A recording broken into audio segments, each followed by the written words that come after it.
Oh, algorithm gods, please bless me. When you're the author of a beloved series, there's always pressure on how your creation would end. You have to craft a story with an interesting beginning, characters, world, a middle act to continue the story, and end the story in a satisfying way.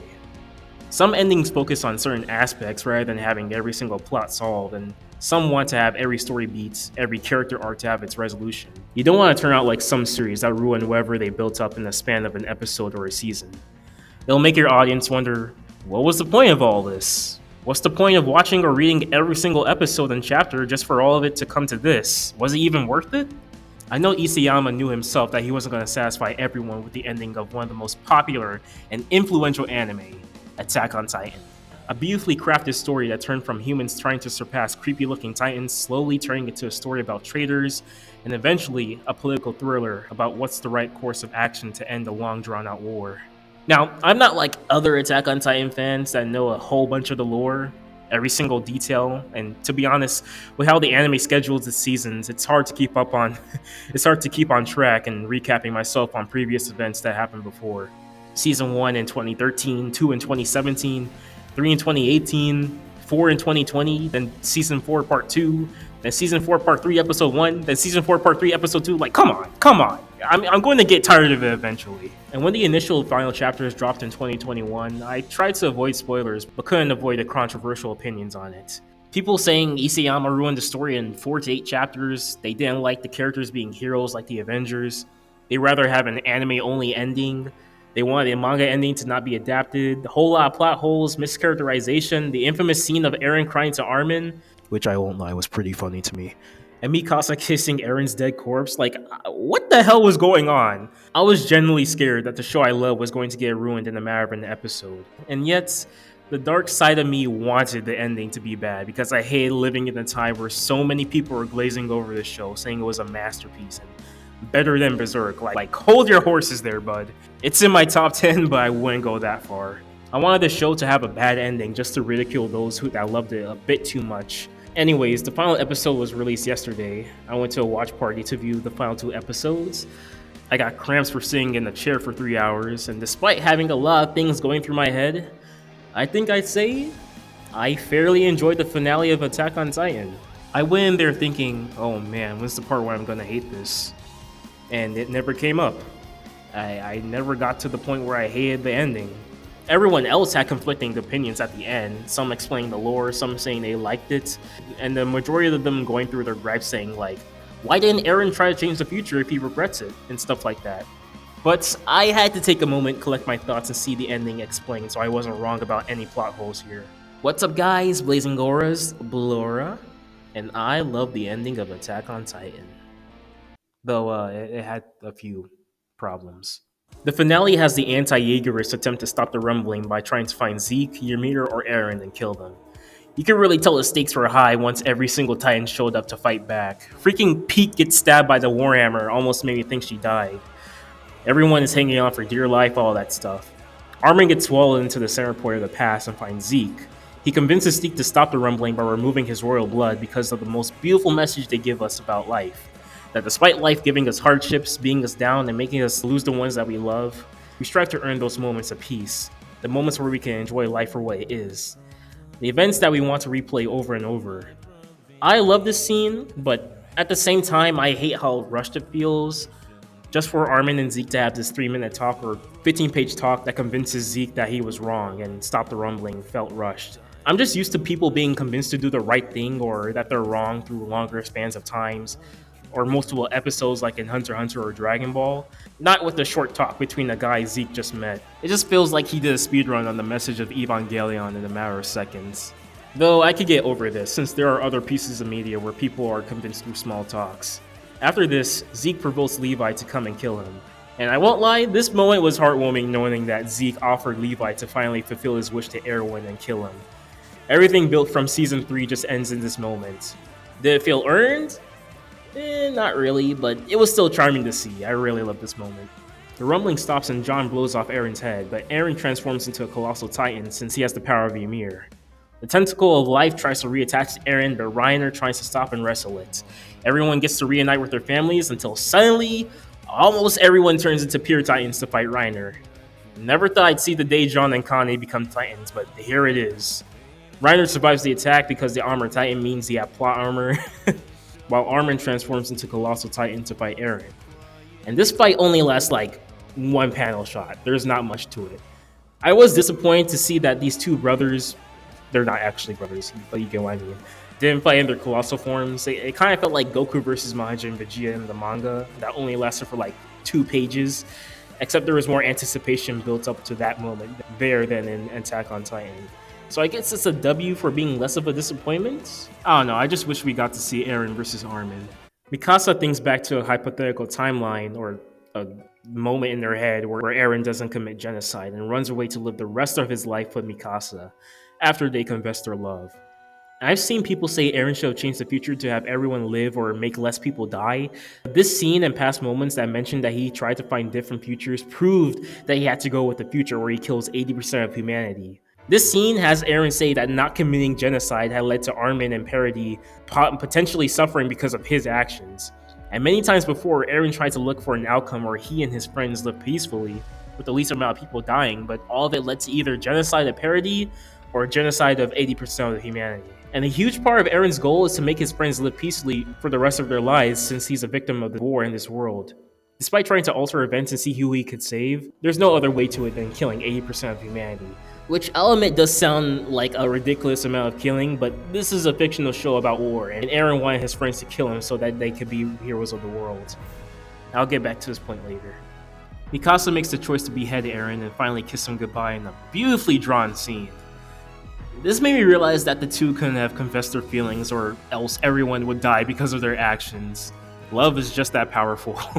Also, to the people saying that this is necrophilia, like, be for real. She just cut off his head like not even 3 seconds before she started kissing. It's supposed to be an emotional scene, something you probably see in Shakespeare, a goodbye, my love. Maybe she should have kissed him before cutting him, but seeing how she's in a situation where she could have died from something unexpected, it really doesn't make a difference when she kisses him. It's not that deep. It's not she's making out with the corpse of Eren that was rotting for 5 days, or even worse, she takes off her. Actually, I'm gonna stop right there. Ymir finally realizes that she can break the curse of the Titans being in this world after seeing that Mikasa took the courage to disobey her lover, Eren. Meaning Ymir can disobey her abuser, King Fritz, and end the cycle of Titans existing. Stockholm Syndrome be damned. I really wasn't focused on the romance part of Attack on Titan, especially since I was just tired that Mikasa didn't confess after so long, but like I said, I realized that they couldn't let their emotions risk everyone else's lives. Eren explains to Armin that he wanted to be seen as a villain and his friends to oppose him as heroes for killing the genocidal murderer. And from this scene, all I could think of was, wow, this really is Code Geass. Code Geass everywhere. In order for Eren to find his goal of making his friends live peacefully, it makes sense. I just didn't like how this all turned out to be Eren's plan all along, and I really wanted the story to turn into just Eren trying to kill most of the world so his friends can live in peace. And those friends realizing genocide shouldn't be the way to handle this and kill Eren in retaliation rather than just this Code Geass type of ending where all along Eren tried to make them heroes. The former scenario would mean tension would still arise, and it would make the scene where the Eldians and Marlians have to come to peace or make a compromise intense. The Marlians can't overpower, but when the time comes, Eldians will pay and get karma along with the other countries, just like how Marley did. But that's not how Isayama wanted to write Eren, and that's totally okay because the result stays the same. I just wanted Eren to be an insane boy with this twisted sense of protection and justice for his friends, made insane with the memories of the past and future together. Only set with genocide to give his friends their happy ending, but unintentionally gives the happy ending by being the villain that gets killed, rather than just being an ending where it's like, oh, I planned how this would end all along. Guess it just proves that Code Geass' ending is just that goated. Now, the scene after this is infamous for being something that people see as regressing Eren's character back to season 1, or has him being seen as out of character for him, ruining the story. When I saw this panel for the first time, I thought I was going to agree, but after seeing the scene, I couldn't disagree more. I'll be honest that the dialogue Eren uses is cringy and hard to take in. He doesn't even talk like a whiny teenager, he talks like a 8-year-old, but it's intentionally like that. It's supposed to be like how Eren sounded for the last 3 seasons because of how he put his cool exterior in front of everyone, bottling up his emotions to himself. Despite this moment and absolutely laughing at it because it's a meme at this point, I don't really think it's out of character for Eren to be saying this, since a moment or a panel before he tries to brush it off or ignore the romance between him and Mikasa, like he did many times before in the series. It's only when Armin punches him and addresses the situation head on to him that Eren starts to break down and let his childlike emotions free. Again, I don't like the dialogue. It makes him seem like a man baby, but it's not that bad of a scene people make it out to be. It's perfectly fine. Aaron's just finally expressing his feelings about Mikasa, and Armin clearly says he didn't expect Eren to say something so pathetic. He's aware, and Isayama is aware, and he wants to make the audience aware as well. Eren doesn't want to let go, but has to. If your character has been putting on the facade this whole time, then reveals his true self again, it's not out of character, it's just that it's the same one we've been watching the entire time. I looked at multiple videos to see the differences between this scene and the manga version, and the anime does have better dialogue between the two. I clearly looked for the moment where Armin says, "Thank you for being a mass murderer for our sake," and they removed that dialogue. Instead, they put Eren revealing that he kills 80% of humans later in the scene rather than early in the manga, so that they could animate Armin's frustration that Eren killed so many people to find his goal. There is only really one big difference between the anime and manga version, so I can see why some people hate the ending just for the horrible dialogue alone, but I do feel like the hate is overblown since it's just one scene. It's understandable, but the hate is kind of dragged. I like how Armin acts like the leader Eren saw in him and convinces the Marleans to not shoot at them. The world is reasonably scared of parody, but the army is reinforced and greater than before. I wish we got to see more of the scene. I wish we got to see the scene of the cast talking about how they and Marley came to peace towards the people of Parody, and see if they made peace with the rest of the world. Though I feel like it would be unnecessary because of what we see in the post-credits. The final scene of everyone at Eren's grave is heartwarming, and I love the parallels to episode 1. It feels like it really feels like a full cycle. And the moment that made me love this ending was the post-credits scene. Back in 2021, I predicted that the message of AOT would be that war is never ending in humanity. And once a side had won the war, no matter if peace is made for a while, that peace would only be temporary. Conflict is inevitable among the human race, no matter how peaceful things become. And as thousands of years pass after Mikasa dies, the land of Parody, or possibly a new land, is nuked in a war without titans. A war filled with man-made with technology and ammo, similar to our world. I never knew how AOT would end, but I really want Isayama to show this message since it seems that everything was building up to it. And he did. He showed that there isn't going to be true peace unless if the human race was eradicated.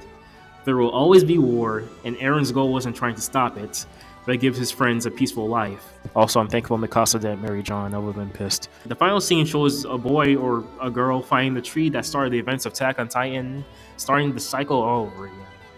So, despite the gripes I had with this ending and having different intentions than Isayama, I fairly enjoyed the ending. We don't get to see everyone's life after this, but the focus was on Mikasa and the state of the world after this war. I honestly don't see why everyone is overreacting unless they haven't been keeping up with the details or reading what the characters are saying closely. It's definitely a lot to keep up with. There's probably some plot holes with how the battle ended and lore bits, but I'm more focused on the story and the characters, and I feel like some people are blind by their perception of Eren rather than what the show wanted to convey this whole time. It's hard to please everyone, but I believe Isayama did a great job with the finale of the series, but some bits feel a bit rushed. It's a message that's been told many times before.